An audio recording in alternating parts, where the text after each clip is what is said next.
সারাদিন না খেয়ে থাকার পর সন্ধ্যাবেলা বিরিয়ানি নিয়ে বসলাম। আজকে সকাল থেকে এত তাড়াহুড়োর মধ্যে দিনটা কেটেছে যে সারাদিন খাওয়ার সময় পাইনি। আসলে গেছিলাম ডাক্তারের কাছে।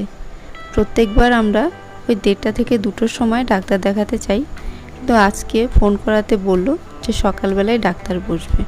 তো সকালবেলা সংসারের টুকিটাকি কাজ সেরে চা বিস্কুট খেয়েই বেরিয়ে পড়েছিলাম ডাক্তারের কাছে। সেখান থেকে ফিরতে ফিরতে বিকেল হয়ে গেছে। আর যেহেতু আজকে সকাল সকালই গেছিলাম, যার জন্য আর রান্না করা হয়নি।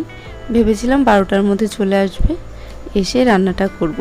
কিন্তু তা আর হলো কই, গেল দিন শেষ হয়ে। তো সন্ধ্যাবেলা বাড়ি আসার পর আমি তাড়াহুড়ো করে সেদ্ধ ভাত বসিয়ে দিয়েছিলাম। কিন্তু শুভ্র আবার গেছিলো, আসলে ওর ছিল একটা কাজ বাজারে। তো ফেরার পথে বিরিয়ানি নিয়ে এসছে।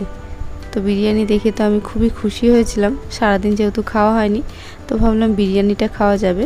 কিন্তু বিরিয়ানি খাওয়ার পর আমার একদমই ভালো লাগেনি। তার কারণ হচ্ছে, আমরা যতবার বিরিয়ানি খেয়েছি জোম্যাটো থেকে অর্ডার করেছিলাম, তো প্রত্যেকবারে কিন্তু বিরিয়ানির টেস্ট খুবই ভালো হতো আর কোয়ালিটি কোয়ান্টিটি বেশ ভালো।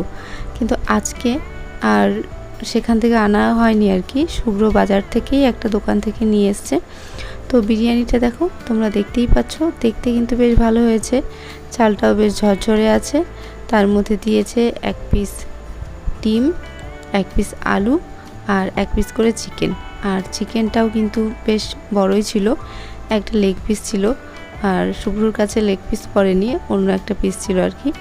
তো দেখে বেশ ভালোই লেগেছিলো, কিন্তু বিরিয়ানির যে ফ্লেভার, যেটার জন্য বিরিয়ানি বেশি ভালো লাগে, সেরকম কোনো ফ্লেভার নেই বললেই চলে। আর আলুর সাইজটা দেখতে পাচ্ছ, খুব একটা কিন্তু বড় নয়।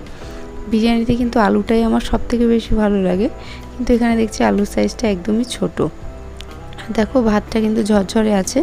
আর সবথেকে বেশি যেটা লাগছিল সেটা হচ্ছে লবণটা বেশি হয়ে গেছে। ঝাল সেরকম কিছুই বোঝা যাচ্ছিল না টেস্টের মধ্যে, শুধু নুনটাই মুখে পড়ছিল। তো দেখো তার সঙ্গে দিয়ে দিয়েছে পেঁয়াজ। তো যেহেতু খুব খিদে পেয়েছে, সারাদিন খাওয়া হয়নি, তো খিদে পেটে কিন্তু আমরা যা খাই তাই খেতেই ভালো লাগে। তারপরেও কিন্তু আমার এই বিরিয়ানিটা খেতে খুব একটা ভালো লাগেনি। তো এনেছে যেহেতু, ভাবলাম ফেলে দেব, তো সেই কারণে আমি কিছুটা নিয়ে খেলাম। আর চিকেনটা কিন্তু ভালোই সফট হয়েছে, সব কিছুই ভালো ছিল। আলুটাও সেদ্ধ হয়েছিল, চিকেনটাও সফট ছিল, চালটাও বেশ ঝরঝরে ছিল, কিন্তু টেস্ট ফ্লেভার এই দুটোই ভালো ছিল না। তো চলো, যা এনেছে তাই খেলাম। তোমাদের যদি ভালো লাগে একটা লাইক করো। টাটা, ভালো থেকো।